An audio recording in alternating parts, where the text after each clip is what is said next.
The Guilty came out Friday on Netflix. It is Netflix's newest original film. It is directed by Antione Fuqua and stars Jake Gyllenhaal as Joe. In The Guilty, a demoted police officer assigned to a call dispatch desk is conflicted when he receives an emergency phone call from a kidnapped woman. Now, I was really excited for the movie because I think it was either Jake Gyllenhaal or Antione Fuqua post this on either Instagram or Twitter, and it was just like the what color car scene was like yes, no, like that scene. If you've seen the movie or seen the trailer, you know what I'm talking about. And it was adapted from a 2018 film of the same name, which I have not seen. I think I should say that straight up. I know that it's supposed to be like beat for beat the same thing. I haven't seen it, but I really enjoyed this movie. I thought it was a very pleasant surprise. Now, I say surprise because I didn't know about this movie like 3 weeks ago, or whenever that trailer came out. That was the first time I heard about it. I didn't know that Antione Fuqua was making a new movie with Jake Gyllenhaal too, because they made Southpaw back like in 2015 it was, and I love that movie. Also, Training Day is one of my all-time favorites. I think it's by far Antione Fuqua's best movie, and Ethan Hawke's in that movie, one of my favorite actors. Actually, same with Denzel when I really think about it. And I apologize for my voice once again and everything, just because my nose is stuffed up and I feel a little bit sick. I couldn't even work today because I felt bad, but I watched this movie last night and I would actually highly recommend this for a rainy day. And why I say that is because it's an hour and a half movie, so it's quite a short movie. It doesn't fly by as fast as Venom Let There Be Carnage.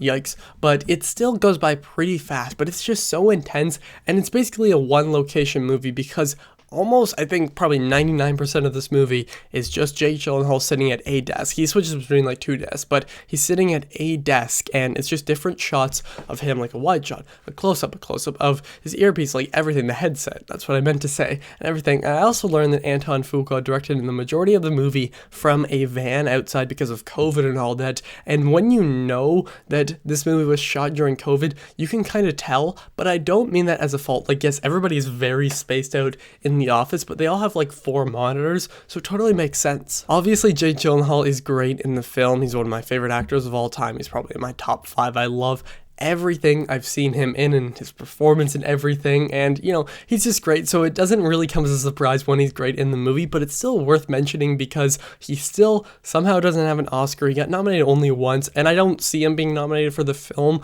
but he's just so good here because you can tell he's a very broken character. He has asthma or something because he has a puffer throughout, and there are many hints that he was like a police officer. They keep saying, oh, he's going back on the street very soon, and there's some stuff with his family which I won't get into because I don't want to spoil the film, and I think it worked really well. They set up some stuff really nicely here to deal with the actual call that he gets really into. Again, no spoilers, but there's something like with the background on his phone and the way that connects to the story that really made it emotional in the end, and his intensity is really great. This movie is very intense. As I said, it is a shorter film. It's I think only an hour and a half, yet I felt trapped in it the entire time. Like, I genuinely felt like I was sitting at the desk right beside him listening to everything, and sometimes like he'll start yelling and some of the other people in not the station but in the building, I'll say, will like look at him like he's going crazy. And yeah, he's a little bit crazy because, as the plot said, he's a demoted police officer. Obviously there's something that went wrong, and we learn more about it as the film goes along, but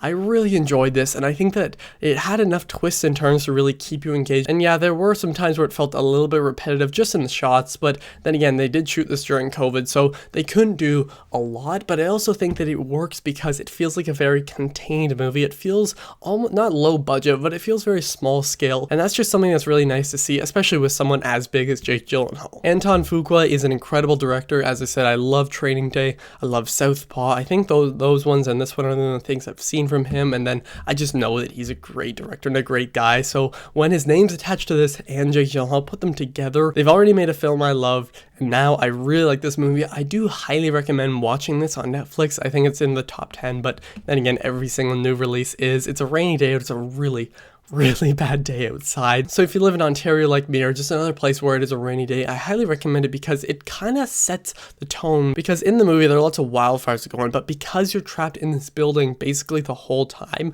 I just think that when you have a rainy environment around you, it just helps it. And there are some nice little voice cameos that I didn't really pick up on that much, but when you go and look at IMDb, you see some very nice familiar faces. The Guilty throws you right into the headset of Joe. Antione Fuqua reminds everyone everyone why he's one of the most underrated directors out there. Jake Gyllenhaal is fantastic as always, and I highly recommend this one for a rainy day. I'm gonna give The Guilty a 4 out of 5. Again, it's really good, and I'm not sure if I should check out the remake. You guys can let me know all that down below. I do know that it's basically beat for beat, and the movie only came out like 3 years ago. Yes, once again, I do apologize. My nose is very stuffed up, and I've coughed a few times, but of course I edited that out because you guys really don't want to hear that. But if you've seen the film, if you saw it in theaters before, or if you just watched it at home on Friday, please let me know what you thought of it down below. Tomorrow, I'll be reviewing The Haunting of Bly Manor. Thank you all for watching. I'll see you guys next time. Over and out.